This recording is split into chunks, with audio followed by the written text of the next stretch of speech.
یہ تھے شیخ ندیم احمد، جزاک اللہ خیر وبارک فیک۔ میرے دینی بھائیوں، آج کا موضوع جو ہے حالات کے مناسبت سے بہت ہی اہم موضوع ہے۔ آپ تمام سے گزارش ہے درس توجہ سے سنیے اور زوم پر ویڈیو اور آڈیو بند رکھیے تاکہ درس میں کسی قسم کا خلل نہ ہو۔ درس کے بعد انشاءاللہ مختصر سے سوال و جواب کا سیشن بھی ہوگا۔ میرے پیارے بھائیوں، آج کا جو موضوع ہے گستاخان رسول صلی اللہ علیہ وسلم کا انجام، اس موضوع پر خطاب کرنے کے لیے ہمارے درمیان موجود ہیں فضیلت الشیخ محمد انور محمد قاسم سلفی حفظہ اللہ۔ شیخ محترم کسی تعارف کے محتاج نہیں ہے، الحمدللہ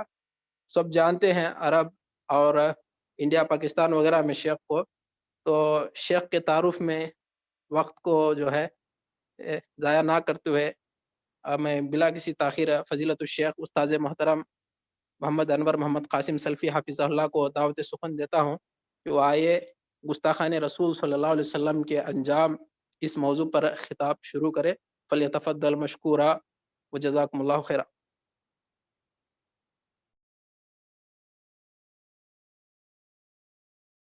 شیخ اپنے پاس سے انمیوٹ کر لو، شیخ مائک بند ہے آپ کا۔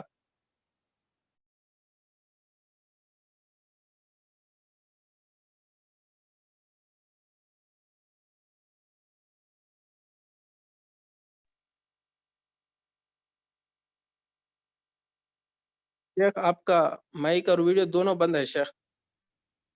چالو کر لیجئے شیخ اپنے پاس سے۔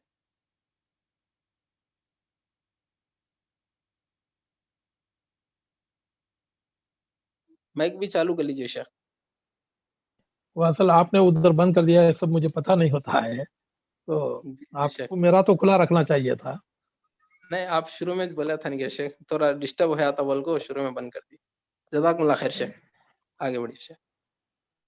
الحمدللہ رب العالمین والصلاة والسلام علی اشرف الانبیاء والمرسلین ورحمۃ اللہ للعالمین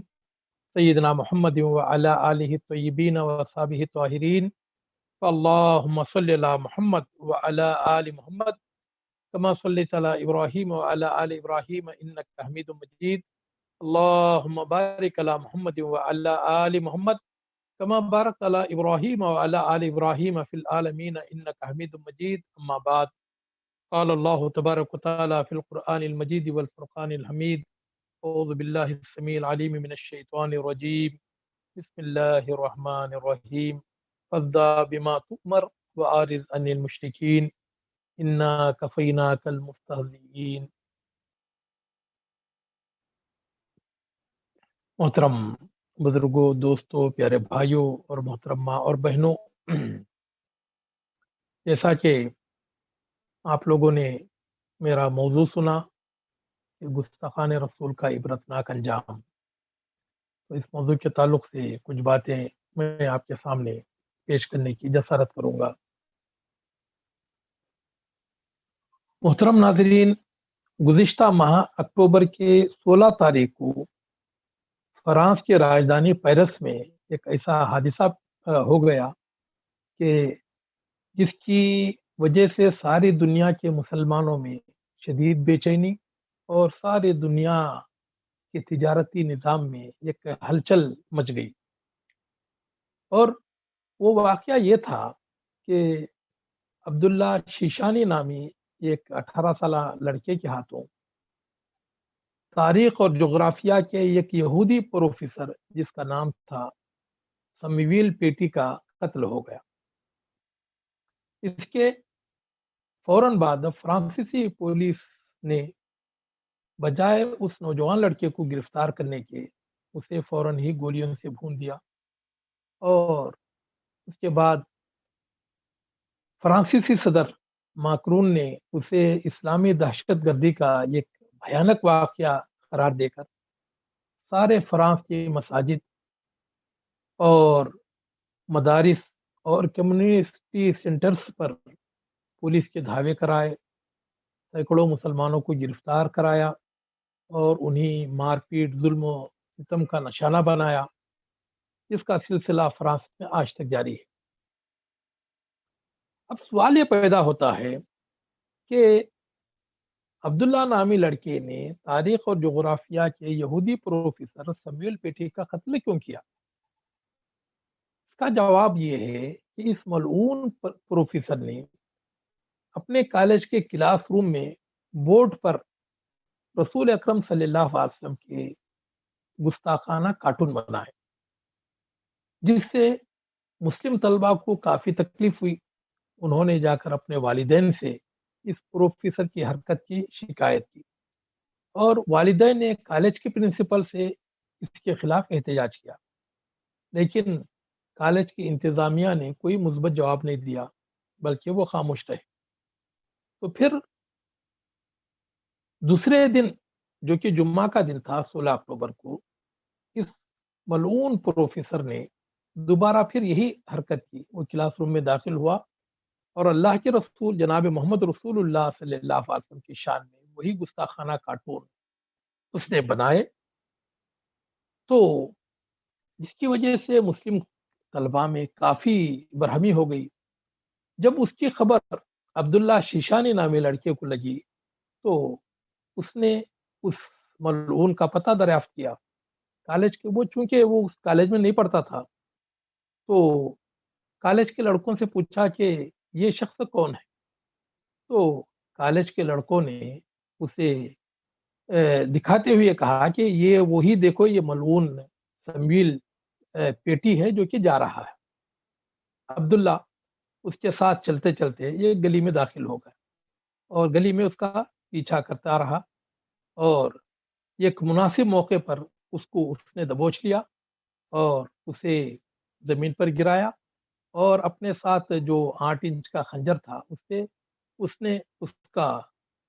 اس ملعون کا سر تن سے جدا کر دیا، اور اس کی دیر تک اس کا سر اسی گلی میں پڑا رہا۔ اتنے میں پولیس آ گئی، اور عبداللہ نعرہ تکبیر بلند کرتا ہوا جب آگے بڑھا تو پولیس کی دندناتی ہوئی گولیاں عبداللہ کے سر میں پیوست ہو گئیں، اور وہ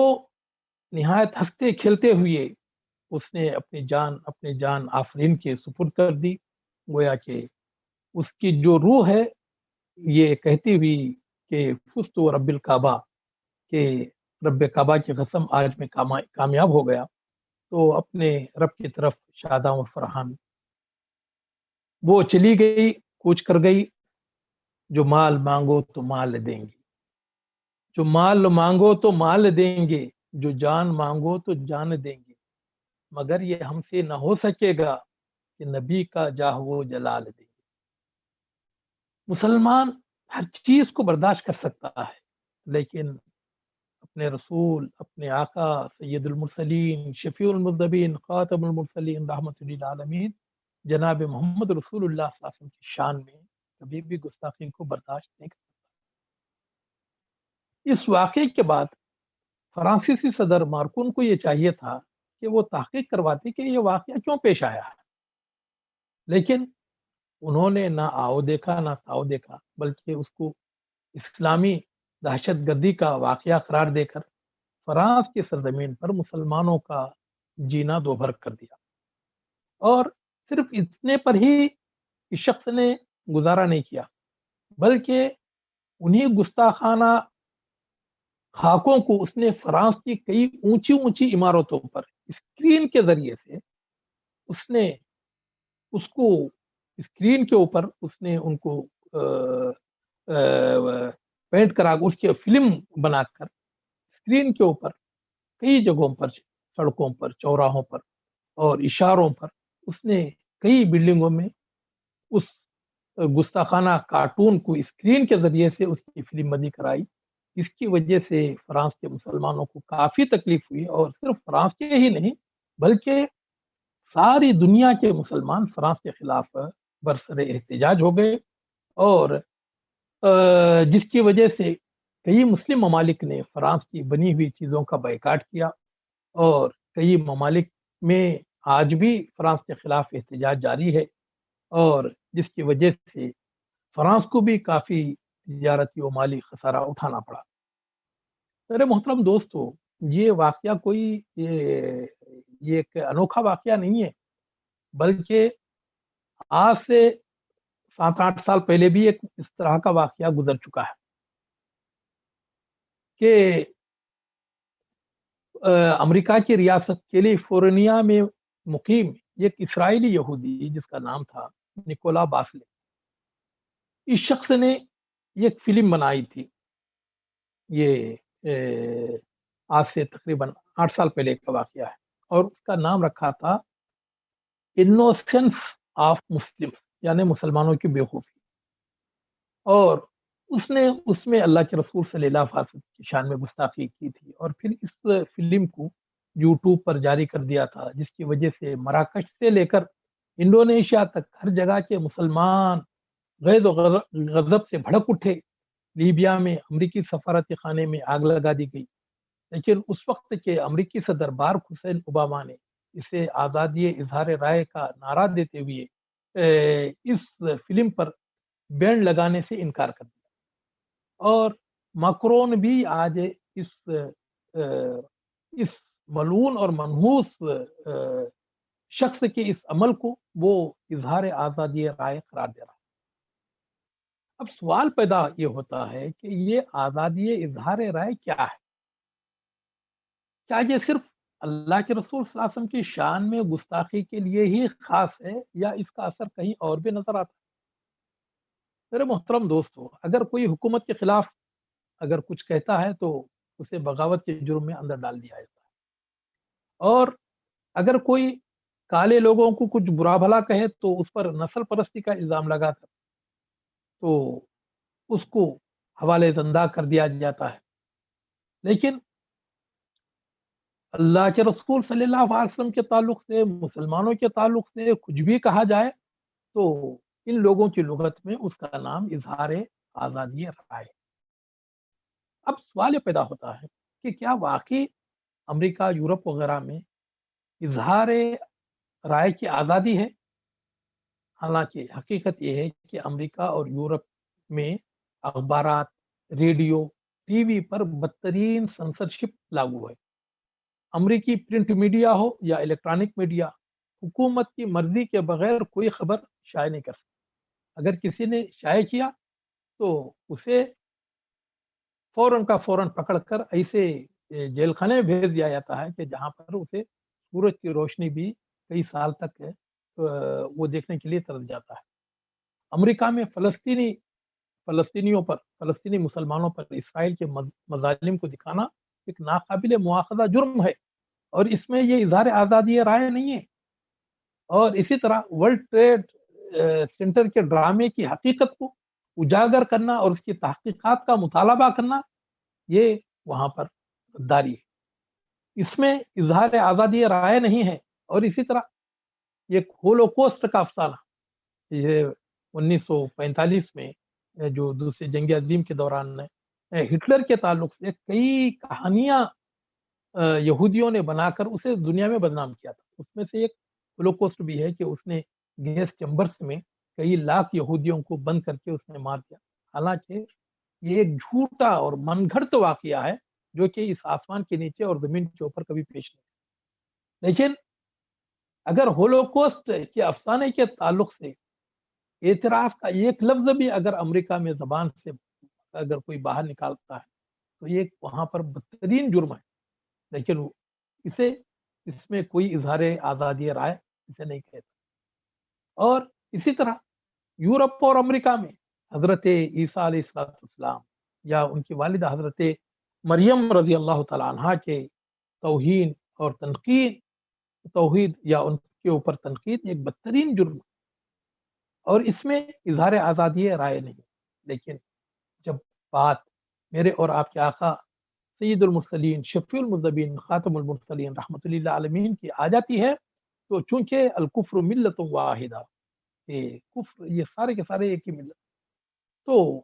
یہ لوگ اس کو اظہار آزادی رائے کا نام دے رہے۔ اور حقیقت یہ ہے، اللہ تعالیٰ نے فرمایا وَلَن تَرْضَىٰ عَنْكَ الْيَهُودُ وَلَا النَّصَارَىٰ حَتَّىٰ تَتَّبِعَ مِلَّتَهُمْ۔ اے جناب محمد رسول اللہ صلی اللہ علیہ وسلم، یہ یہودی اور نصرانی آپ سے اس وقت تک راضی نہیں ہو سکتے جب تک کہ آپ خود ان کی دین کی پیروی نہیں کریں. تو آج ان کو مسلمانوں سے جو عداوت و دشمنی ہے تو صرف یہی ہے کہ وہ کیوں انسانوں کی پوجا نہیں کرتے, وہ کیوں بتوں کی پوجا کیوں نہیں کرتے, وہ کیوں موحد ہیں, وہ کیوں اللہ تعالیٰ کی عبادت کرتے ہیں. تو اسی وجہ سے ساری دنیا کی, اس میں چاہے بدھسٹ ہوں, چاہے وہ جینسٹ ہوں, چاہے وہ ہندو مت کے ماننے والے ہوں, چاہے وہ یہودی ہوں یا عیسائی ہوں, سارے کے سارے یہ مل گئے ہیں اور اکٹھے ہو گئے ہیں اسلام اور مسلمان دشمن, میرے محترم دوستو. اور اسی طرح کی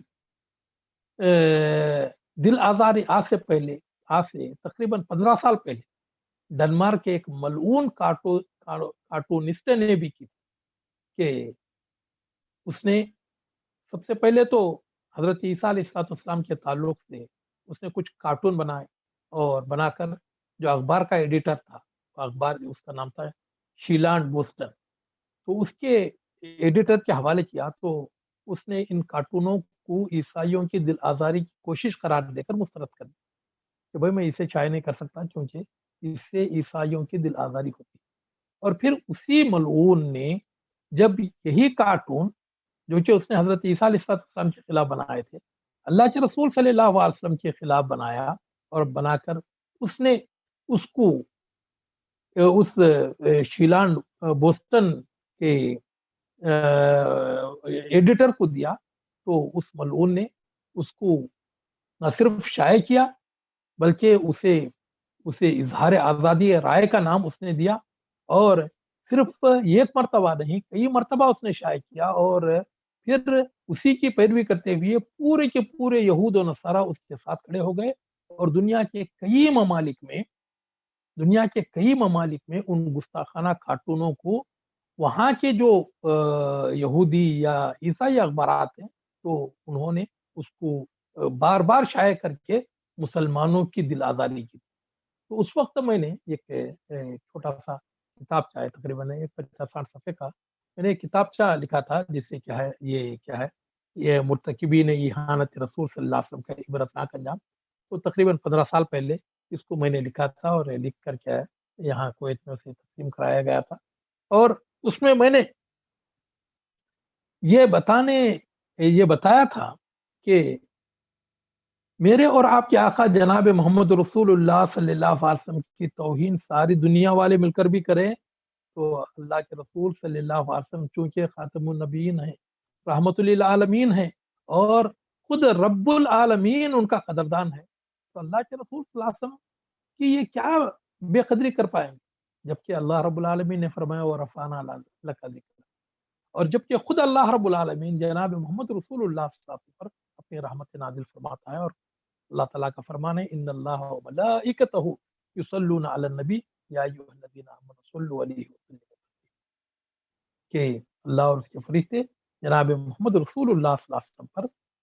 درود بھیجتے ہیں, تو تم بھی اے ایمان والو آپ علیہ السلام پر درود السلام بھیجو. تو میرے محترم دوستو, یہ لوگ اللہ کے رسول صلی اللہ علیہ وسلم کی شان میں کیا گستاخی کر پائیں گے جن کے تعلق سے اللہ تعالیٰ نے فرمایا وَرَفَعْنَا لَكَ ذِكْرَكَ, ہم نے آپ کے ذکر کو اونچا کر دیا. ہے اس دنیا میں کوئی شخصیت جسے کہ آسٹریلیا سے لے کر امریکہ تک ہر وقت جو اذانیں بلند ہوتی ہیں اس میں اشہد ان محمد رسول اللہ کے ساتھ جس کے نام کی گونج ہو رہی ہے, تو یہ آپ علیہ السلام کی شان میں کیا گستاخی کریں. لیکن یہ کہ یہ اس طرح اپنی دنیا و آخرت تباہ و برباد کر رہے ہیں. میرے محترم دوستو, اللہ رب العالمین نے اللہ کے رسول جناب محمد رسول اللہ صلی اللہ علیہ وسلم کے گستاخوں کو سزا دینے کا خود اپنا اس کا ذمہ خود اپنے ہاتھ میں لے لیا ہے. اللہ تعالیٰ فرماتا ہے کہ انا کفیناک المستہزئین, اے جناب محمد رسول اللہ صلی اللہ علیہ وسلم آپ کی شان میں گستاخی کرنے والوں کے لیے ہم کافی ہیں, یعنی آپ کو کچھ کرنے کی ضرورت نہیں ہے, نہ ہی مسلمانوں کو کچھ کرنے کی ضرورت ہے, بلکہ اللہ تعالیٰ فرماتا ہے کہ ہم خود ان کا بندوبست کر دیتے ہیں. اور اللہ رب العالمین نے اپنے وعدے کے مطابق جن لوگوں نے چاہے وہ اللہ کے رسول صلی اللہ علیہ وسلم کی زندگی میں ہو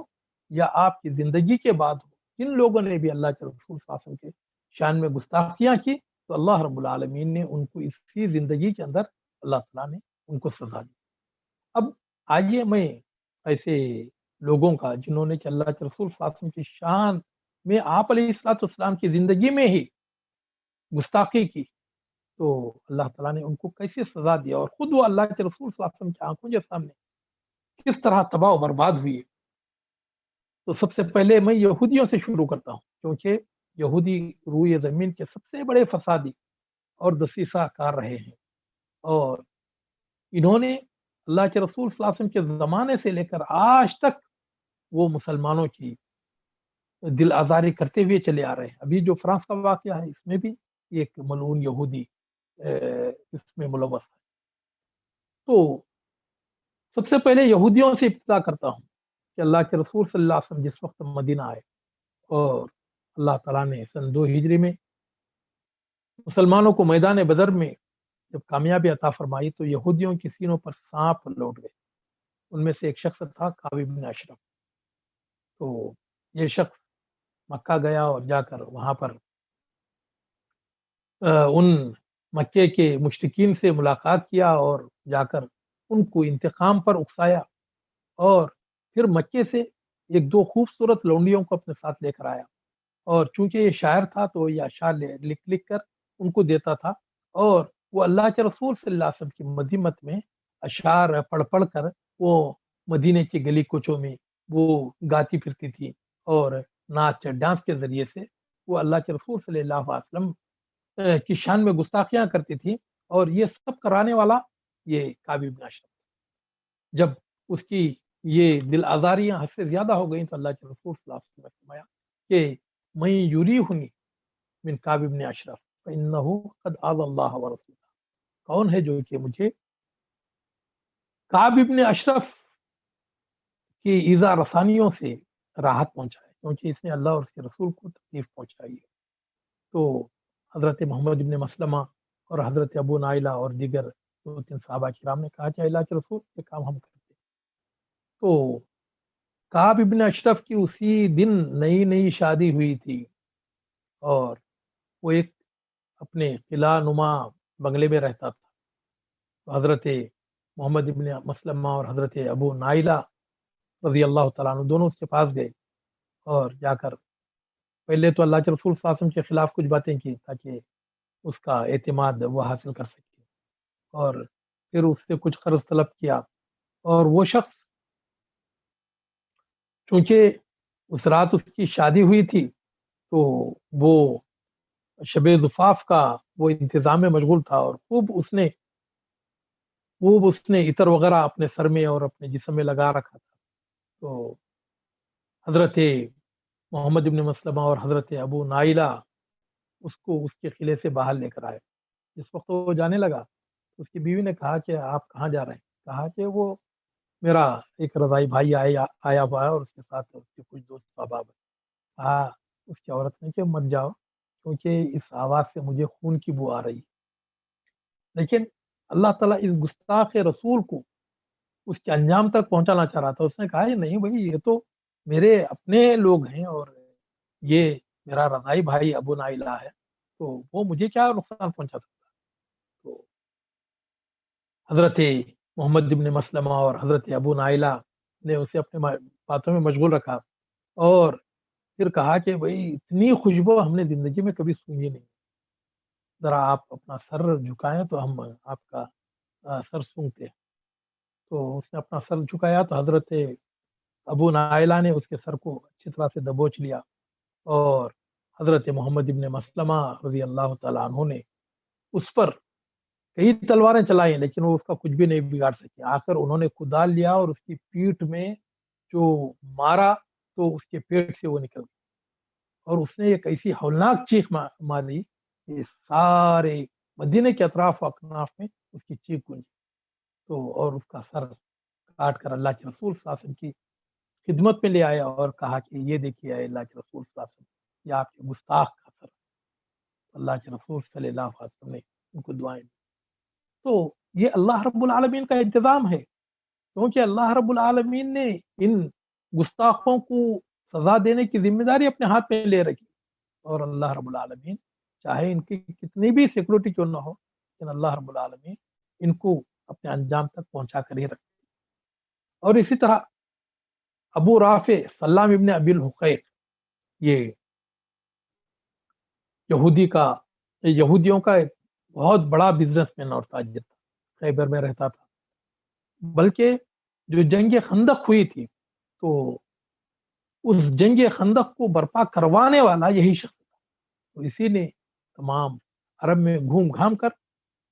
سارے عرب سے اس نے فوجیوں کو اکٹھا کر کے مدینے پر چڑھائی کروایا تھا۔ اللہ کے رسول جناب محمد رسول، اور پھر اس کے علاوہ اللہ کے رسول صلی اللہ علیہ وسلم کی شان میں گستاخانہ اشعار وہ کہا کرتا تھا، اور اللہ کے رسول صلی اللہ علیہ وسلم کی شان میں گستاخی کرتا تھا۔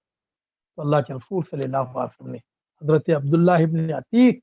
رضی اللہ تعالیٰ عنہ کے ماتحتی میں 5 صحابہ کرام کا وفد بھیجا اور جا کر کہا کہ اسے قتل کرو۔ چنانچہ حضرت عبداللہ ابن عتیق رضی اللہ تعالیٰ عنہ اکیلے ہی اس کے قلعے میں گئے۔ یہ خیبر میں رہتا تھا، تو کسی بھی طرح سے وہ قلعے میں داخل ہوئی ہے، اور وہ کئی دروازوں کے نیچے پیچھے وہ رہتا تھا، تو انہوں نے چابیاں لے لی اور ایک ایک دروازے کو کھولتے گئے، بند کرتا گیا۔ اور جس وقت وہ پہنچے، رات کا اندھیرا تھا، کیونکہ اس زمانے میں کوئی بھی چراغ جلا کر نہیں سکتا تھا۔ تو حضرت عبداللہ ابن عتیق کہتے ہیں کہ وہ کہاں سویا ہوا ہے مجھے اس کا کچھ پتا نہیں تھا۔ میں نے اس کا نام لے کر کہا کہ آپ کدھر ہیں؟ اس نے کہا کہ ادھر ہوں۔ تو حضرت عبداللہ ابن عتیق نے اس پر کی آواز کی طرف اپنی تلوار چلائی، لیکن وہ تلوار اس سے نہیں لگی۔ تو اس نے کہا کہ دیکھو کوئی شخص مجھے قتل کرنے کے لیے آیا ہوا۔ تو پھر حضرت عبداللہ ابن عتیق رضی اللہ تعالیٰ عنہ نے اپنی آواز بلا کر کہا کہ بھائی کون ہے؟ تو اس نے کہا کہ دیکھو کوئی مجھے مار رہا ہے۔ تو اتنے میں آپ اس کے قریب پہنچے اور اس کے پیٹ میں جو تلوار گھسائی تو اس کی پیٹ سے نکل گئی، اور اس وقت تک دبا کر رکھا جب تک کہ وہ ٹھنڈا نہیں ہو گیا۔ اور پھر وہ اس کے بعد تمام دروازوں کو کھولتے ہوئے کسی بھی طریقے سے وہاں سے نکلے، اور یہ سمجھے کہ زمین آ گئی ہے، تو نیچے قدم رکھا تو وہاں پر زمین نہیں تھی، جس کی وجہ سے گر پڑے اور ان کی پنڈلی ٹوٹ گئی۔ اور جس وقت مدینے کو آئے، اللہ کے رسول صلی اللہ علیہ وسلم نے ان کو دعائیں دی اور کہا کہ آپ اپنی ٹانگ کو لمبی کریں۔ تو آپ علیہ السلام نے اپنا ہاتھ ان کے ٹانگ پر پھیرا، تو کہتے ہیں کہ مجھے پھر اس ٹانگ کے اندر کبھی مجھے کوئی درد نہیں پیدا ہوا، اور نہ اور میرا جو پاؤں ہے وہ پہلے سے اچھا ہو گیا۔ میرے محترم دوستوں، یہ تو مدینہ کی یہودیوں کی بات تھی۔ اب آئیے مکے کی طرف۔ مکے میں جس وقت اللہ کے رسول صلی اللہ علیہ وسلم نے اعلان نبوت کیا، تو سب سے پہلا شخص جس نے اللہ کے رسول صلی اللہ علیہ وسلم کے خلاف اپنی آواز اٹھائی، وہ آپ کا حقیقی چچا ابو لہب بن عبد المطلب۔ جب اللہ کے رسول صلی اللہ علیہ وسلم نے لوگوں کو یہ دعوت دی کہ یا ایھا الناس قولوا لا الہ الا اللہ، لوگوں لا الہ الا اللہ کہو، تم کامیاب ہو جاؤ گے، تملک الارض والعجم، عرب و عجم کے مالک بن جاؤ گے۔ تو سارے کے سارے لوگ خاموش تھے، لیکن ایک منحوس چیخ بلند، ایک بدبخت ترین شخص اٹھا، اس نے کہا تب لکا سائر الیوم یا محمد علی ھذا جماعت، اے محمد صلی اللہ علیہ وسلم، نعوذ باللہ من ذلک، تمہارے دونوں ہاتھ برباد ہو جائیں، کیا تم نے اسی کے لیے ہم کو یہاں پر جمع کیا؟ اور اس کے بعد یہ شخص اس قدر اللہ کے رسول صلی اللہ علیہ وسلم کا دشمن ہو گیا کہ دشمنی میں طاق ہو گیا۔ یہ ہمیشہ اللہ کے رسول صلی اللہ علیہ وسلم کے پیچھے لگا رہتا تھا، پتھر مار مار کر اللہ کے رسول صلی اللہ علیہ وسلم کے پیروں کو زخمی کیا کرتا تھا، اور لوگوں کو یہ کہتا پھرتا تھا کہ اس کی بات نہ سنو، یہ دیوانہ ہے، مجنون ہے، پاگل ہے، نعوذ باللہ۔ اور اس کی بیوی جس کا نام تھا ام جمیل، تو یہ بڑی مالدار خاتون تھی، اس کے پاس ایک ہار تھا، بڑا قیمتی ہار۔ تو یہ کہتی تھی کہ اس کو میں محمد صلی اللہ علیہ وسلم کی دشمنی میں خرچ کر دوں۔ اور اس کا بیٹا، اس کے 2 بیٹے تھے، عتبہ اور عتیبہ، اور ان دونوں کی منگنی اللہ کے رسول صلی اللہ علیہ وسلم کی 2 بیٹیوں سے ہو چکی۔ تو جس وقت سورہ لہب نازل ہوئی، جس میں کہ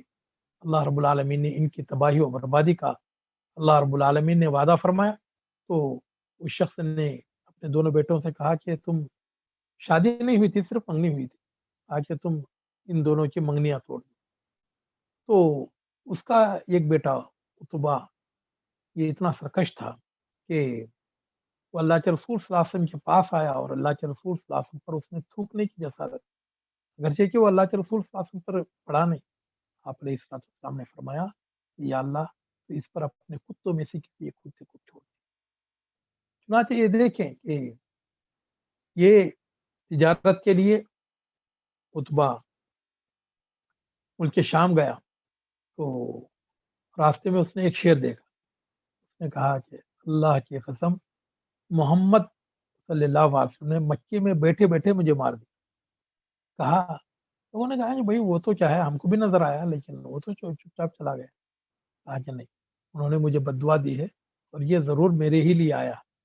کہا کہ کوئی بات نہیں ہے، ہم اپنے درمیان رکھ کر ان کو سلاتے ہیں۔ چنانچہ اس کو اونٹوں کے درمیان، آدمیوں کے درمیان رکھ کر اس کو سلایا گیا، لیکن رات میں شیر آیا، تمام کو سونگتا سونگتا اسی کو اٹھا کر لے کر چلا۔ یہ اللہ کے رسول صلی اللہ علیہ وسلم کی بد دعا کا نتیجہ تھا۔ اس کا بیٹا بھی ہلاک ہو گیا، اس کی بیوی وہ بھی ہلاک ہو گئی، اور وہ لکڑیاں ڈھو کر لا رہی تھی، تو اس کی جو لکڑیوں کی رسی تھی اس کے حلق میں پھنس گئی، کیونکہ اس کے لیے پھانسی کا پھندا بن گئی، اور وہ بھی وہیں تڑپ تڑپ کر اس نے اپنی جان سے گزر گئی۔ اور یہ جو ابو لہب تھا، جب جنگ بدر کی شکست کی خبر اسے لگی تو یہ بیمار ہو گیا، بلکہ اللہ تعالیٰ نے اس کے جسم میں طاعون کی الٹی پیدا کر دیا۔ اس کے جسم سے اتنی بدبو آتی تھی کہ کوئی شخص اس کے قریب نہیں جاتا، تو لوگ دور سے کھانے پانے کی چیزیں کی طرف پھینک دیا کرتے تھے۔ جب مر گیا تو کوئی اس کے جسم کے اندر اتنی بدبو پیدا ہو گئی کہ مکے کے لوگوں کو ڈر ہو گیا کہ کہیں ایسا نہ ہو کہ یہ بدبو سارے مکے پر نہ چھا جائے۔ تو پھر اس کے بعد ایک گڑھا کھودا گیا اور دور سے لکڑیوں کی مدد سے اس کے جسم کو، اس کے جثے ناتراش کو اس میں دھکیلا گیا، اور اوپر سے اتنے پتھر پھینکے گئے کہ اسی میں اس کی لاش چھپ گئی۔ تو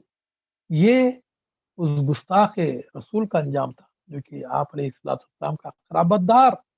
اور حقیقی چچا ہونے کے باوجود اس نے اللہ کے رسول صلی اللہ علیہ وسلم کی دشمنی میں کوئی کسر نہیں چھوڑی۔ حقیقت یہ ہے کہ رشتہ دار جب ظلم کرنے پر آتے ہیں تو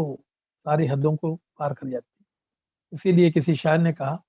مجھے غیروں کا ہر ایک ظلم گوارا، لیکن مجھے غیروں کا ہر ایک ظلم گوارا، لیکن میرے اللہ مجھے اپنوں سے بچائے رکھنا، کیونکہ اپنوں کا ڈسا پانی بھی نہیں مانگتا۔ اور ایک شخص جو کہ جسے مسلمانوں کا ہر بچہ بچہ جانتا ہے، ابو جہل، امت کا فرعون اور مکے کا سب سے بڑا متکبر و مغرور اور اللہ کے رسول صلی اللہ علیہ وسلم کا دشمن، اس شخص نے اللہ کے رسول صلی اللہ علیہ وسلم کو بڑی تکلیفیں پہنچائی، اور بہت زیادہ آپ علیہ السلام کو اس شخص نے تکلیفیں پہنچائی، بلکہ ایک اللہ کے رسول صلی اللہ علیہ وسلم مرتبہ خانہ کعبہ میں نماز پڑھ رہے تھے، تو اتنے میں ابو جہل نے دیکھا اور اس کے ذہن میں ایک شیطانی تدبیر آئی، تو اس نے جو اپنے ساتھی تھے ان سے کہا کہ مکے کے فلاں محلے میں یہ اونٹ ذبح ہوا ہے، میں یاتی نہیں بھی صلاح جزور، تو اس کی گندگی سے بوجھل اوجڑی کون لے کر آئے گا؟ تو کچھ بدبخت اٹھے، عقبہ بن ابی معیط اپنے ساتھیوں کے ساتھ اٹھا اور جا کر وہ لے کر آیا، اور جس وقت اللہ کے رسول صلی اللہ علیہ وسلم سجدے میں گئے تو ابو جہل نے اس گندگی سے بوجھل اوجڑی کو اللہ کے رسول صلی اللہ علیہ وسلم کے دونوں کندھوں کے درمیان رکھنے کا حکم دیا، اور ان بدبختوں نے پر رکھا، اور اس میں وہاں پر اس وقت ابو جہل، عتبہ، شیبہ، عقبہ بن ابی معیط اور اس طرح کے اور کئی لوگ وہاں پر جمع تھے، اور یہ اتنا قبیح منظر تھا، اور اسے دیکھ کر یہ لوگ نہ صرف ٹھٹے مار مار کر ہنس رہے تھے، بلکہ ایک دوسرے پر لوٹ پوٹ ہو رہے تھے، اور اللہ کے رسول صلی اللہ علیہ وسلم حالت سجدہ میں تھے۔ حضرت عبداللہ ابن مسعود رضی اللہ تعالیٰ عنہ کہتے ہیں کہ میرے دل میں آیا کہ میں جا کر اللہ کے رسول صلی اللہ علیہ وسلم سے اس بوجھ کو میں ہٹاؤں، لیکن چونکہ میرے پاس اتنی ہمت طاقت نہیں تھی، دوڑتے ہوئے گیا، جا کر حضرت ابو بکر کو خبر دی، ادھر سے وہ دوڑتے ہوئے آئے، حضرت فاطمہ کو انہوں نے اطلاع دی، وہ ادھر سے روتی ہوئی آئیں، اور دونوں نے مل کر اس گندگی سے بوجھل اوجڑی کو اللہ کے رسول صلی اللہ علیہ وسلم کے دونوں کندھوں سے انہوں نے ہٹایا۔ اللہ کے رسول صلی اللہ علیہ وسلم حالت سجدہ میں جو تڑپ رہے تھے، آپ نے السلام نے سجدے سے آپ علیہ السلام نے سر اٹھایا اور آپ نے بددعا کے لیے ہاتھ اٹھایا، اللہم علیک بالقریش، اللہم علیک بالقریش، اللہم علیک بالقریش، یا اللہ قریش کو اپنے عذاب میں تو گرفتار کر لے۔ اور پھر آپ نے کہا کہ یا اللہ، اللہم علیک بی ابا جہل ابن ہشام، عتبۃ ابن ربیعہ، و شیبۃ ابن ربیعہ، وہ ولید ابن عتبہ، وہ عقبۃ ابن ابی معیط۔ اللہ کے رسول صلی اللہ علیہ وسلم نے پھر کہا کہ یا اللہ، ابو جہل کو، عتبہ کو، شیبہ کو، اور ولید ابن عتبہ کو، اور پھر اسی طرح عقبۃ ابن ابی معیط کو اپنے عذاب میں جکڑ۔ تو حضرت عبداللہ ابن مسعود رضی اللہ تعالیٰ عنہ، جو کہ اس حدیث کے راوی ہیں، جسے کہ بخاری شریف میں مروی ہے، جسے امام بخاری نے روایت کیا ہے، کہتے ہیں کہ جو لوگ اب تک ٹھاٹے مار مار کر ہنس رہے تھے، ایک دوسرے پر لوٹ پوٹ ہو رہے تھے، تو خوشی ان کے چہرے سے ختم ہو گئی، خوف ان کے چہروں پر آیا ہو گیا، اور ان کی زبانوں سے ایک چیخ نکلی، اور کہنے لگے واللہ ان دعوت هذا الرجل فی هذا المقام لمستجابہ، اللہ کی قسم، اس شخص کی زبان سے جو بددعا کے الفاظ نکلے ہیں اس جگہ پر، یہ ضرور قبول ہو کر ہی رہے گی۔ چنانچہ حضرت عبداللہ ابن مسعود رضی اللہ تعالیٰ عنہ کہتے ہیں کہ اللہ کی قسم، جن جن کا نام لے کر اللہ کے رسول صلی اللہ علیہ وسلم نے بددعا دی تھی، تو میں نے اللہ کی قسم ان کی سڑی گلی لاشوں کو خود میں نے اپنے ہاتھوں سے کھینچ کھینچ کر بدر کے اندھے کنویں میں، اور یہ بددعا اس وقت، یہ بددعا کی قبولیت کا وہ وقت آ گیا جسے کہ میدان بدر کہا جاتا تھا۔ اللہ کے رسول صلی اللہ علیہ وسلم نے ایک لکڑی سے آپ نے دائرہ بنایا، کہا کہ یہاں پر ابو جہل مارا جائے گا، یہاں عتبہ، یہاں شیبہ، یہاں امیۃ بن خلف، یہاں پر عقبۃ بن ابی معیط۔ اللہ کے رسول صلی اللہ علیہ وسلم نے جو جو دائرے بنائے تھے، حضرت عبداللہ ابن مسعود کہتے ہیں کہ اللہ کے قسم میں نے دیکھا کہ ان کی سڑی گلی لاشیں ان دائروں سے نہ تو ایک انچ آگے تھی نہ تو پیچھے تھی، بلکہ اسی دائرے میں وہ گری۔ چنانچہ ابو جہل کو اللہ رب العالمین نے ایسی موت دی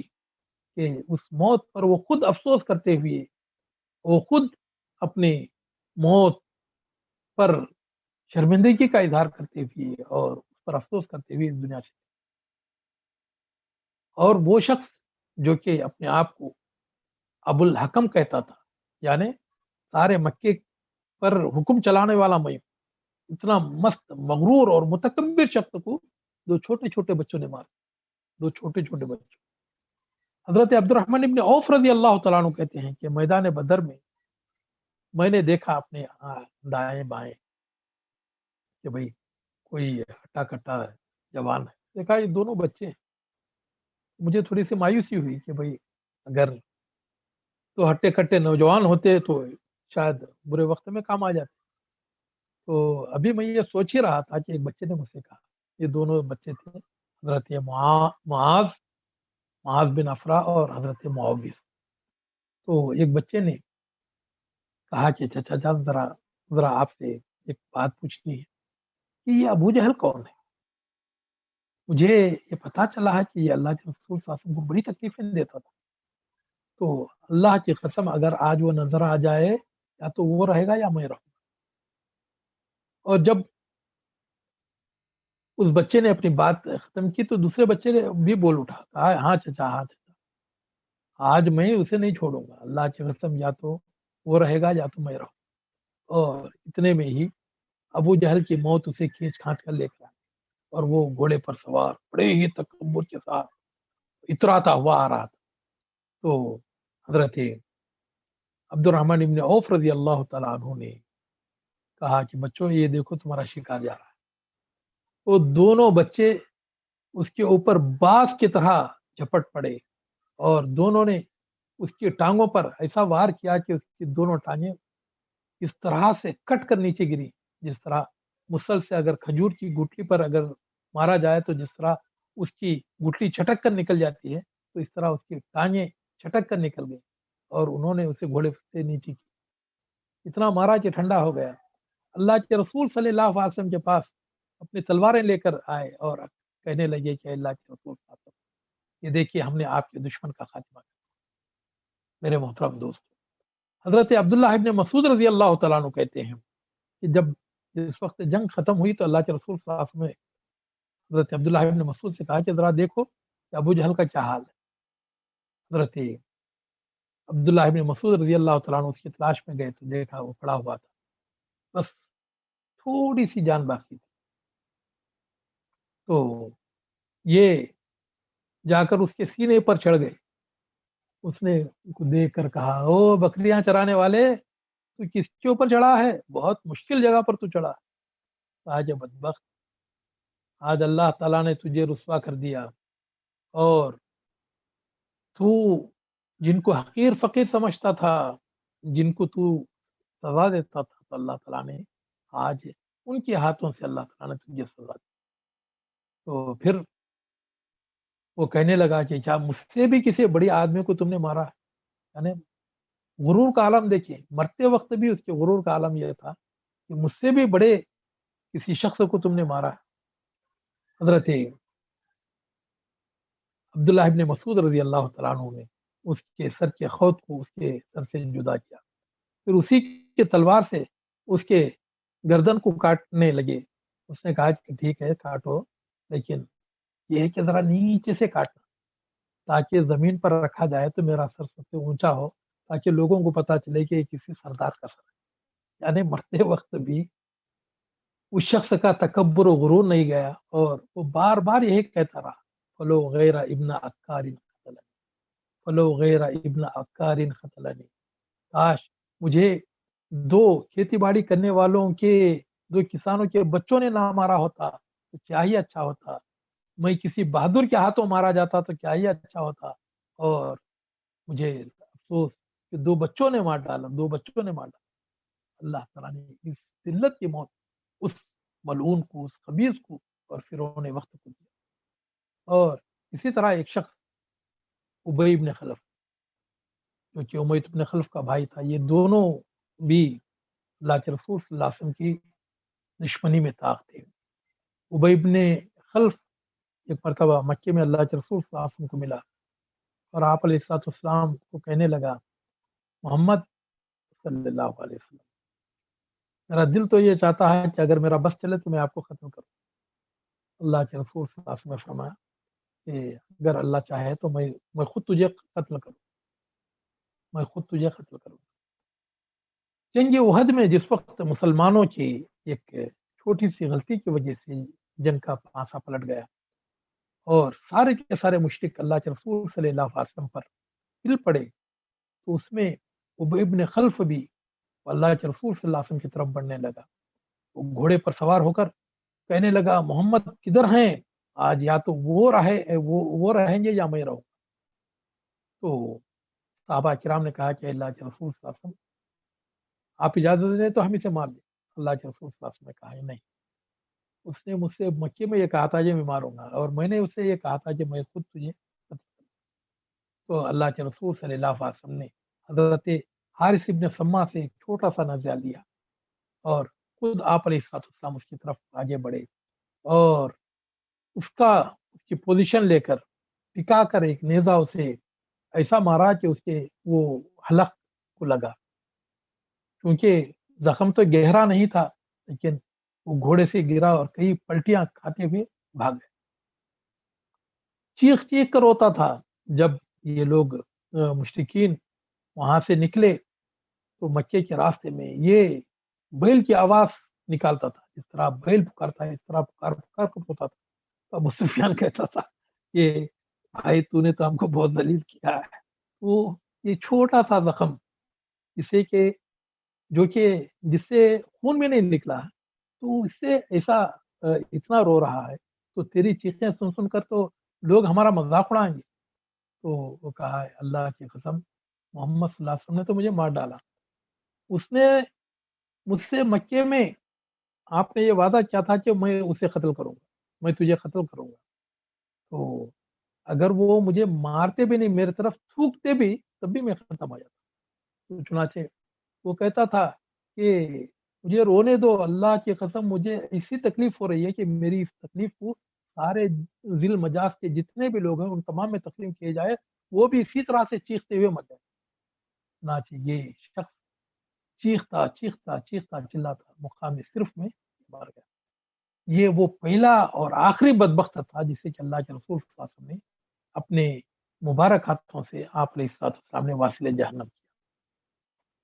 میرے محترم دوستوں, اور اس کے علاوہ اور کئی ایسے لوگ تھے جنہوں نے کہ اللہ کے رسول صلی اللہ علیہ وسلم کو آپ کی زندگی میں تکلیف پہنچائی. یہ ایک عاص بن وائل السہمی, تو یہ شخص اگرچہ کہ بڑے سوجھ بوجھ کا مالک تھا لیکن اللہ کے رسول صلی اللہ علیہ وسلم کا بدترین دشمن تھا. تو وہ گدھے پر سوار ہو کر ایک غار کے برابر پہنچا تو اس کے گدھے نے ٹھوکر کھائی اور یہ لڑک کر اس غار میں پہنچا. اللہ کے حکم سے ایک بچھو وہاں پر اپنے ڈنک لے کر تیار کھڑا تھا اور اس نے جو ڈنک مارا تو اس کے بعد اس کا پورا جسم نیلا ہو گیا اور وہ شخص وہیں مر گیا. اور ایک شخص تھا جس کا نام تھا نظر ابن حارث. یہ بھی اس جماعت کا سرغنہ تھا جو کہ اللہ کے رسول صلی اللہ علیہ وسلم کو ایذا پہنچاتی تھی. تو یہ مسلمانوں کے ہاتھوں مارا گیا. اور اسود ابن مطلب ایک شخص تھا جو کہ اللہ کے رسول صلی اللہ علیہ وسلم کی نخلیں اتارا کرتا تھا. تو وہ ایک درخت کے نیچے سویا ہوا تھا, چیختا ہوا اٹھا اور کہنے لگا کہ کوئی میرے آنکھوں کے اندر کانٹے چبا رہا. تو وہ چیختا چیختا وہ وہیں پر ختم ہو گیا اور اللہ رب العالمین نے اس کو وہیں پر سزا دی. اور ایک شخص جس کا نام حارث بن وائل سہمی, تو اس کے پیٹ میں, یہ بھی اللہ کے رسول صلی اللہ علیہ وسلم کا بدترین دشمن تھا, اس کے پیٹ میں اللہ تعالیٰ نے زرد پانی ڈال دیا کیونکہ اس کے منہ سے نکلتا تھا اتنا بدبودار پانی کہ اس کے بچوں نے اسے نکال کر گھر سے باہر مکے سے دور پھینک دیا اور وہیں پر ختم ہو گیا. اور اسی طرح اسود ابن یغوث ایک شخص, وہ بھی اللہ کے رسول صلی اللہ علیہ وسلم کا بدترین دشمن تھا. تو یہ کہیں گیا تو جو گرم ہواؤں نے اس کے چہرے کو اتنا جھلسا دیا کہ اس کے گھر والوں نے اسے پہچانے سے انکار کر دیا. وہ کہتا رہا کہ بھائی میں تمہارا باپ ہوں, میں تمہارا شوہر ہوں, میں تمہارا یہ ہوں وہ ہوں, لیکن گھر والوں نے کہا کہ ہم تجھے نہیں جانتے, تیرا چہرہ ہی بگڑا ہوا ہے, تو کون ہے نہیں جانتے. تو چنانچہ یہ اپنے ہی گھر کے سامنے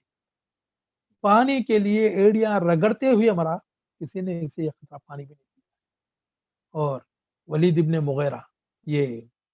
حضرت خالد ابن ولید کا باپ تھا, تو اللہ کے رسول صلی اللہ علیہ وسلم کا بدترین دشمن تھا. تو اسے بھی یہ خدائی سردار کا نیزہ لگ گیا جس نے کہ اس کی رگ کاٹ دی. تو یہ وہ دشمنان اسلام تھے, یہ گستاخان رسول تھے جنہوں نے کہ اللہ کے رسول صلی اللہ علیہ وسلم کی شان میں آپ کی زندگی میں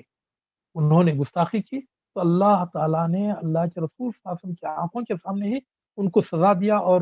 ایک ایک کر کے اللہ تعالیٰ نے ان تمام کو جہنم رسید کیا. اب آئیے ہندوستان کے اندر بھی اس طرح کے کچھ واقعات ہوئے ہیں. 1924 میں آریہ سماج کے ایک سوامی جس کا نام تھا سوامی شردانند, اس بدبخت نے ایک کتاب لکھی اور اس کا نام رکھا رنگیلا رسول. تو اس نے اس میں اپنا جو نام تھا وہ چھپا کر ایک فرضی نام پنڈت چمپیوتی لال کے نام سے اس نے ایک کتاب لکھا. انگریزوں کا زمانہ تھا اور اس کتاب کو لاہور کے پنڈت راجپال نے لاہور سے اس کتاب کو شائع کیا. جب اس کتاب کی خبر مسلمانوں کو لگی تو کشمیر سے لے کر کنیا کماری تک ہر جگہ احتجاج ہوا، مظاہرے ہوئے، اور چونکہ وہ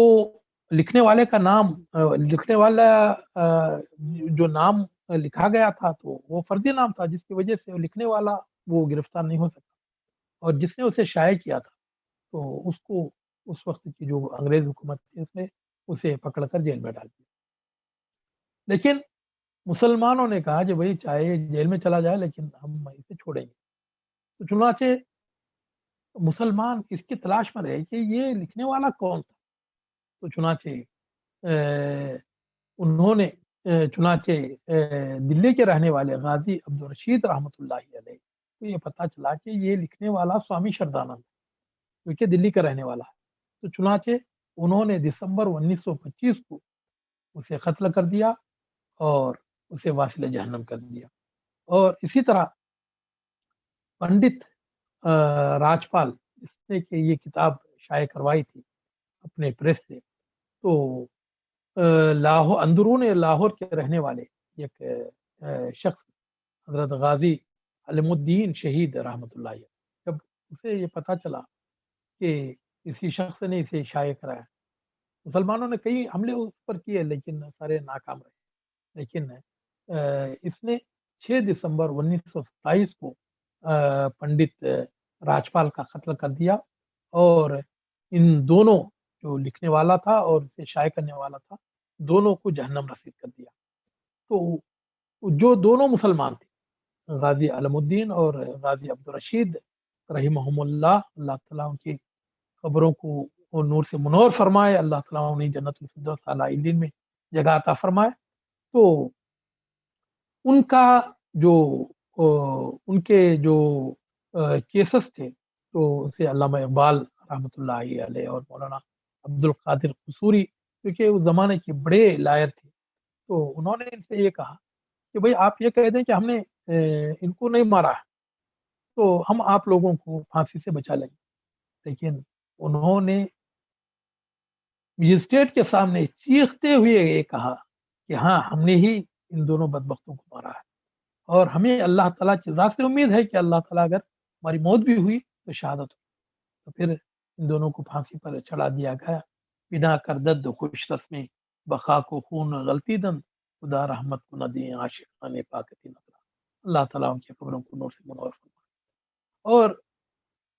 اسی طرح میں آپ کو یہ بتاتا چلوں، ڈنمارک کا کارٹونسٹ جس نے کہ وہ 3 تاریخ 3 ستمبر 2005 کو اس نے اللہ کے رسول صلی اللہ علیہ وسلم کے گستاخانہ کارٹون شائع کیا اپنے اخبار شیلانڈ پوسٹن میں۔ تو اس وقت شاید جو لوگ پرانے کویت میں رہتے ہیں ان کو پتا ہوگا کہ اس وقت ڈنمارک کی جتنی بھی چیزیں تھیں تو اس کا بھی بائیکاٹ ہوا تھا، تو اس وقت سارے کا سارا یورپ امریکہ ڈنمارک کے حق میں کھڑا ہو گیا اور انہوں نے بھرپور اس کا ساتھ دیا، اور کئی کچھ مسلمانوں نے ان کو دھمکیاں بھی دی تھی، اس کو جو اخبار کا وہ کارٹونسٹ تھا اس کو قتل کی دھمکیاں بھی ملی، تو ڈنمارک کی حکومت نے اس کو زیڈ زمرے کی اس کو سیکورٹی مہیا کی، ایک دو نہیں بلکہ 30 سے زیادہ فوجی ہمیشہ 24 گھنٹے اس کی حفاظت پر لگے رہتے، لیکن رب العالمین جب کسی سے انتقام لینا چاہتا ہے دنیا کی کوئی طاقت سے روک نہیں سکتی، چنانچہ یہ خبیث کو اللہ رب العالمین نے اپنے عذاب میں جکڑ لیا، اور یہ ملعون ساری سیکورٹی کے باوجود خود اپنے میں ہی کمرے کے اندر جل کر خاک کر، یعنی آگ کیسے لگی اس کا بھی کوئی پتہ نہیں چلا، لیکن پورے کا پورا اس کا جسم جل کر راکھ ہو گیا۔ اور یہی حشر جو انوسنس آف مسلم نامی فلم بنانے والا جو یہودی تھا نکولا باسلی، اس کا بھی یہی حشر، اور یہ بھی جل کر، حالانکہ اسے دنیا جہاں کی سیکورٹی مہیا کرائی گئی تھی، لیکن وہ خود ایسے جل کر تباہ و برباد ہوا کہ اس کا یہ آگ کیسے لگی اور کس نے اسے جلایا، کس طرح سے جلا، لوگ اب تک حیران ہیں کہ یہ کیسے جل گیا اور کیسے مر گیا۔ تو یہ وہ لوگ ہیں کہ جن کو کہ اللہ رب العالمین نے اس دنیا میں سزا دی، اور ابھی یہ جو سمیول پیٹی جو فرانس کا یہودی تھا، یہودی پروفیسر، تو اس کو اپنی موت نے اللہ کے رسول صلی اللہ علیہ وسلم کی گستاخی پر آمادہ کیا۔ چنانچہ کہتے ہیں کہ جب چوٹی کو موت آتی ہے تو اسے پر آتی ہے، تو یہ جتنے بھی گستاخان رسول ہیں، جب ان کی موت قریب آتی ہے تو یہ لوگ اس طرح کی حرکتیں کرتے ہیں اور جلد ہی اللہ تعالیٰ ان کو اپنے انتخاب میں جکڑ لیتا ہے۔ تو یہ وہ شخص تھا کہ سارے فرانس کے لوگوں نے دیکھا کہ اس شخص کو صرف چند سیکنڈوں کے اندر ایک 18 سال کے لڑکے نے اس کے سر کو اس کے تن سے جدا کر دیا۔ بکرے کو تو جب ذبح کیا جاتا تھا کم از کم آدھا اس کا سر لگا رہتا ہے، لیکن اس کا سر نہ تو اس نے اس کا سر تن سے جدا کر دیا۔ تو یہ اس نے نہیں کیا بلکہ یہ اللہ تعالیٰ نے کروایا، کیونکہ اللہ رب العالمین نے فرمایا ہے انا کفیناک المستہزئین، اے جناب محمد رسول اللہ صلی اللہ علیہ وسلم، جو لوگ آپ کی شان میں گستاخی کرتے ہیں تو ہم ان کے لیے کافی۔ اللہ رب العالمین کا عذاب ان کو ہر حال میں جکڑ لے گا۔ دنیا جہاں کی ساری سیکورٹی بھی ان کو ہرگز تحفظ نہیں پہنچا سکتی۔ تو میرے محترم دوستو، یہ کچھ وہ لوگ تھے جنہوں نے کہ اللہ کے رسول جناب محمد رسول اللہ صلی اللہ علیہ وسلم کی شان میں گستاخیاں کی، اور اللہ رب العالمین نے ان کو اسی دنیا میں سزا دیا، اور اللہ کے رسول جناب محمد رسول اللہ صلی اللہ علیہ وسلم کی حمایت کے لیے اور آپ علیہ السلام کی حرمت پر قربان ہونے والا یہ عبداللہ شیشانی، جس وقت اس کا جنازہ چیچنیا لایا گیا، یہ چیچنیا کے ہی رہنے والے تھے، تو ایک ہیرو کی طرح اس کا استقبال کیا گیا اور لاکھوں لوگ اس کے نماز جنازہ میں شریک تھے۔ تو میں اللہ تعالیٰ سے دعا کرتا ہوں کہ جو لوگ بھی اللہ کے رسول صلی اللہ علیہ وسلم کی حرمت پر جنہوں نے اپنی جانوں کو قربان کر دیا، اللہ رب العالمین انہیں اس دنیا میں اور آخرت میں اللہ تعالیٰ ان کا بہترین بدلہ عطا فرمائے، اور انہیں جنت الفردوس اعلیٰ علم میں جگہ عطا فرمائے۔ اور جو بھی لوگ اللہ کے رسول صلی اللہ علیہ وسلم کی شان میں گستاخیاں کر رہے ہیں، اللہ تعالیٰ ان کو ایمان کی ہدایت عطا فرمائے۔ اور یہ بھی میں آپ کو بتاتا چلوں کہ جو انوسنس آف مسلمس نام کی جو فلم بنائی گئی تھی، تو بعد میں پتا چلا کہ بہت سارے جو لوگ اس میں ہیرو ہیروئن کا رول ادا کیا تھا، تو بعد میں وہ لوگ غائب ہو گئے اور وہ مسلمان ہو گئے، اللہ تعالیٰ نے ان کو ہدایت عطا کی تھی۔ تو ہم چاہے وہ فرانس کا صدر مارکون ہو یا اور دنیا جہاں کے جتنے بھی یہودی یا عیسائی ریاستوں کے دور ہوں، تو ہم ان کو یہی کہیں گے کہ تم لوگ اللہ کے رسول صلی اللہ علیہ وسلم کی شان میں گستاخی کر کے اللہ تعالیٰ کے عذاب کو دعوت دے، اور اللہ کے رسول صلی اللہ علیہ وسلم وما ارسلناک الا رحمۃ للعالمین، ہم نے آپ کو دونوں جہانوں کے لیے رحمت بنا کر بھیجا، اور تم لوگ زندہ ہو تو یہ اللہ کے رسول صلی اللہ علیہ وسلم کی رحمت کا ہی نتیجہ ہے، کیونکہ آپ علیہ السلام سے پہلے جتنے بھی جو پیغمبر آئے تھے، تو جن لوگوں نے ان کو جھٹلایا تو اللہ تعالیٰ نے ان کو ختم کر دیا، لیکن اللہ کے رسول صلی اللہ علیہ وسلم تو چونکہ اللہ تعالیٰ نے رحمت بنا کر بھیجا تھا، تو جو مخالفین ہیں اللہ رب العالمین نے بھی آپ علیہ السلام کے رحمت للعالمین ہونے کی وجہ سے اللہ تعالیٰ نے ان کو اس دنیا میں جینے کا حق دیا۔ اور میں ان سے یہی کہوں گا کہ تم لوگ جو سانسیں لے رہے ہو، تو یہ بھی اللہ کے رسول صلی اللہ علیہ وسلم کے رحمت للعالمین ہونے کا صدقہ ہے، نہ تو تمہاری کوئی نسل اس دنیا کے اندر، کوئی کافر اس دنیا کے اندر نظر نہیں آ سکتا۔ یہ اللہ کے رسول صلی اللہ علیہ وسلم کے رحمت للعالمین ہونے کا ہی صلہ ہے کہ اللہ رب العالمین نے آپ علیہ السلام کے مخالفین اور آپ علیہ السلام کے دین کے نہیں ماننے والوں کو بھی اللہ رب العالمین نے اس دنیا میں زندگی کا حق دیا ہوا ہے۔ میں اللہ تعالیٰ سے دعا کرتا ہوں کہ اللہ رب العالمین ہم تمام مسلمانوں کو اللہ کے رسول صلی اللہ علیہ وسلم کے لیے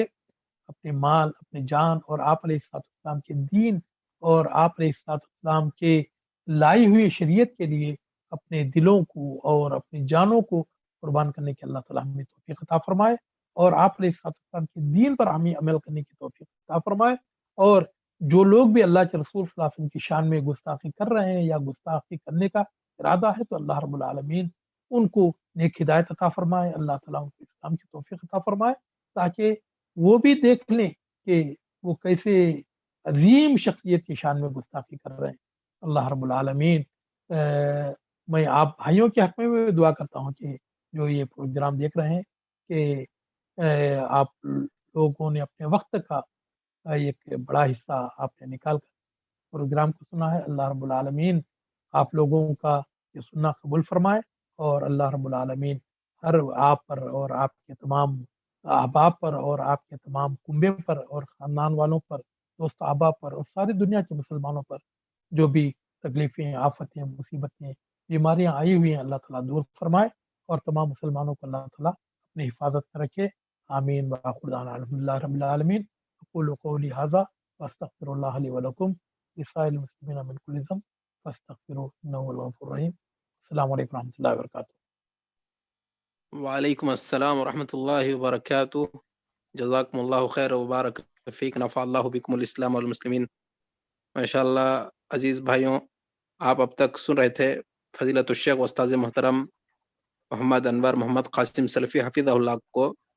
رسول صلی اللہ علیہ وسلم کے شان اقدس میں جو گستاخیاں کیے ہیں لوگ آپ صلی اللہ علیہ وسلم کے زمانے سے لے کر آج تک، تو ان کا انجام کیا ہوا، یہ شیخ ماشاءاللہ مدلل انداز میں بتا رہے تھے۔ اللہ تعالیٰ شیخ کے علم میں، عمر میں، عمل صالح میں برکت نصیب کرے۔ پیارے بھائیوں، آمین۔ مختصر سے جو ہے سوال و جواب کا سیشن رہے گا،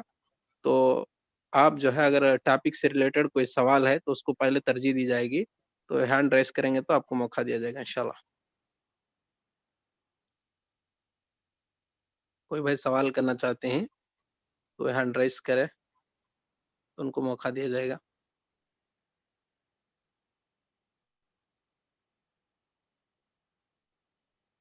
جیلان بھائی اپنے پاس انمیوٹ کر کے سوال کر سکتے ہیں۔ السلام علیکم ورحمۃ اللہ وبرکاتہ۔ وعلیکم السلام ورحمۃ اللہ وبرکاتہ۔ شیخ یہ موضوع سے سوال نہیں ہے، اگر آپ کی اجازت ہے تو کر کوئی سکتا بات ہوں نہیں، شیخ۔ کوئی بات نہیں، کوئی بات نہیں، پوچھیں۔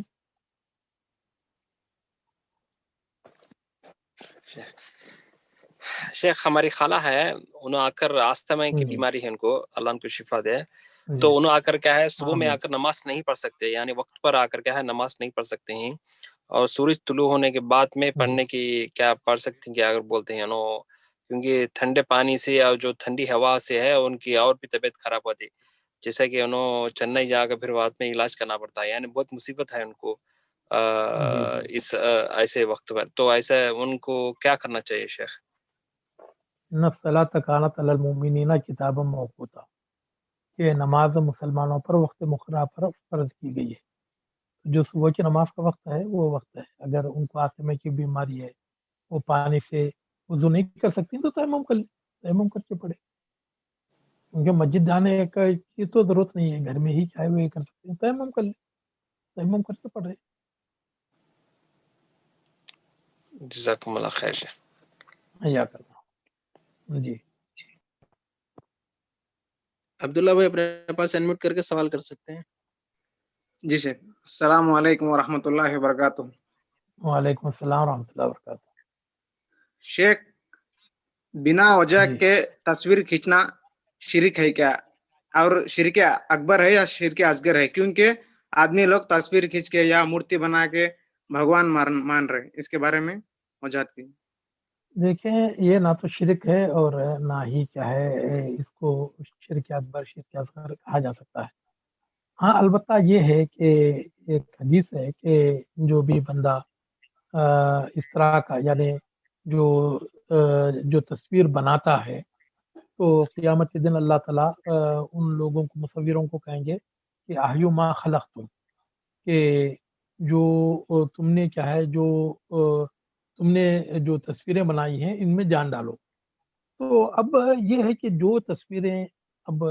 لی جاتی ہیں، یعنی مثلا فوٹو سے، کیمرے سے، کیا اسے تخلیق کرنا کہتے ہیں یا یہ ایک عکس ہے، تو اس کے تعلق سے علماء کا اختلاف ہے۔ ہمارے جو ہندوستان پاکستان وغیرہ کے جو علماء ہیں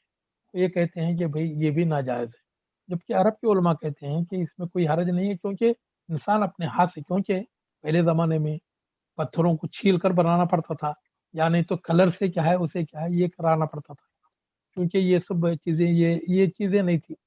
تو اس لیے یہ ہے کہ جو اب کی جو تصویریں ہیں تو آدمی بلا ضرورت نہ یہ اس کا استعمال کرے، ضرورت کے وقت وہ نکال سکتا ہے، لیکن اسے شرک یا گناہ کبیرہ نہیں کہا جا سکتا۔ تو اور یہ ہے کہ آج کل تو تصویر جو ہے ہر چیز میں تصویر آ گئی ہے، اور کوئی چیز تصویر کے بغیر آپ کا نہ تو پاسپورٹ بن سکتا ہے، نہ تو آئی ڈی بن سکتی ہے، نہ تو اور کوئی بھی چیز بن سکتی ہے۔ لیکن یہ کہ جو لوگ اس تصویر کا جو بیجا اور اسراف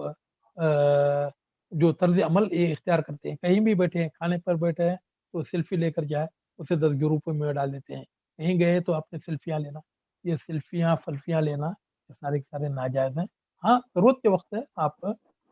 کوئی بھی چاہے اگر تصویر لینا ہو تو ضرورت ہے تو لے سکتے ہیں، ورنہ بغیر ضرورت کے لینا یہ ناجائز ہے۔ میں جزاکم اسے اللہ شرک وغیرہ تو نہیں کہوں گا۔ جی خیر۔ غوث بھائی جزاکم اپنے اللہ۔ پاس جی امید کر کے سوال کر سکتے ہیں۔ جی السلام علیکم ورحمۃ اللہ وبرکاتہ۔ وعلیکم السلام غوث بھائی، جی بولے۔ شیخ میرا سوال یہ ہے، ابھی ایک لڑکا ایک لڑکی سمجھو پیار محبت کر لے کو شادی کرنا چاہتی ہیں، گھر میں گھر والے منع کرتے ہیں، جی جب گھر والے منع کرنے کے بعد میں کر لیتی ہیں، شادی کر لیتی ہیں، مطلب گھر والوں کو قبول کرا کے شادی کر لیتی ہیں، کرنے کے بعد میں چند دنوں کے بعد میں وہ دونوں کے بیچ میں کچھ پریشانیاں ہوتی ہیں، درار آ جاتا ہے بیچ میں۔ جی جب بڑے لوگ بولتے ہیں، جب ہم لوگ بولا تو تم مانا نہیں، اب جی یہ معلوم پڑتا ہے جب ہماری بات نہیں سنیا تو جی جی جب لوگ جی کیا بولتے ہیں، جب منگتا ہے یہ شادی یہ لڑکی ہونا، اگر کو بولے سنو کیا بولتے ہیں، یہ تو